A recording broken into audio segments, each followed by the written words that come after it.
So continuing with the trigger context variables. So there are more trigger context variables like is and delete, other actions, old, new. Now let's understand new and old. These are an important list that Salesforce gives us.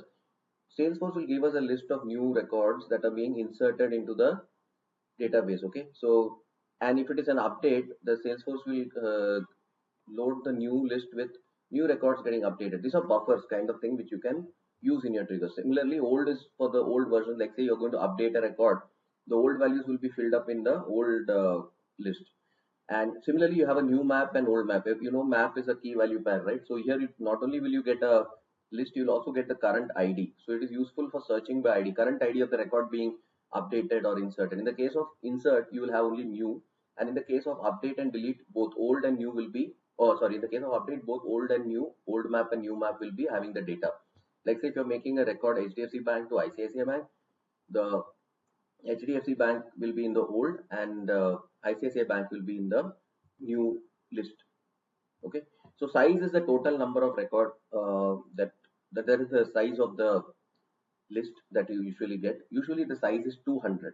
Okay, and then you can also check what operation type in the trigger context, like before insert, before update, before delete. So it will tell you like what is the current operation type which is happening. Now, what is the difference between trigger.new and trigger.new map, and what is trigger bulkification? So here, trigger.new is a special variable, as I told you. It will give you a list of all the new records being created. So if you're creating 3 new records, trigger.new will be like a memory buffer which will bring all the 3 records that user is entering. Okay. Since Salesforce, now why do you want this new and what is this trigger bulkification? Is why do you want near? Since Salesforce is a cloud environment, at any time many users may be inserting or updating. Interview may ask you, why do you want this new and new map? Why does Salesforce give you that new and old? You should say like Salesforce is a cloud environment. At any point of time, many users may be inserting or updating the same object, right? Now don't get confused with locking of records. That is for same record. I'm talking about same object. Okay. Please keep your context very clear when you're in an interview.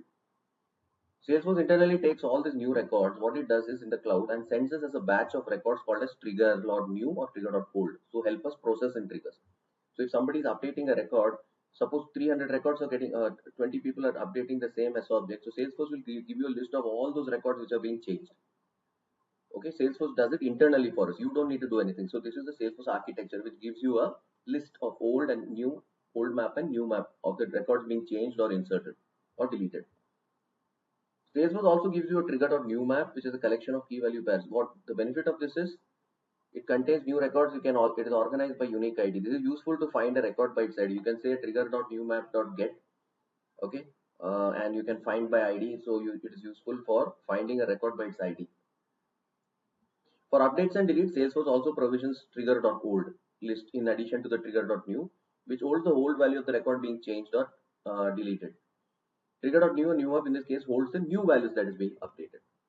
So what we are trying to tell you here is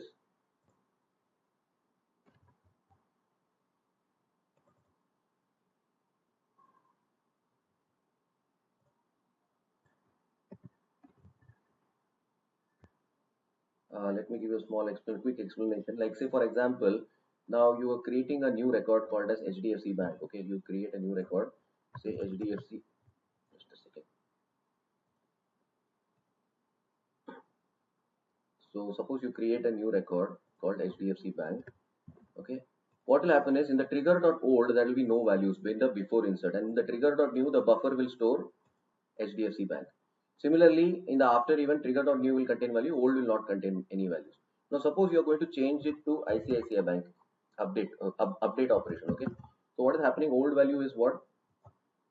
Now the old values will be HDFC Bank, and the new values will be ICICI Bank. So this is what you will find in the before and after in the trigger.new and the trigger.old. Okay, trigger.old will contain the data that is going to be changed, and trigger.new will contain the data which is coming new, change.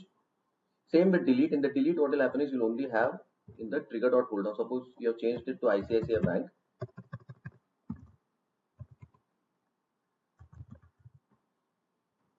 And here you have done an update.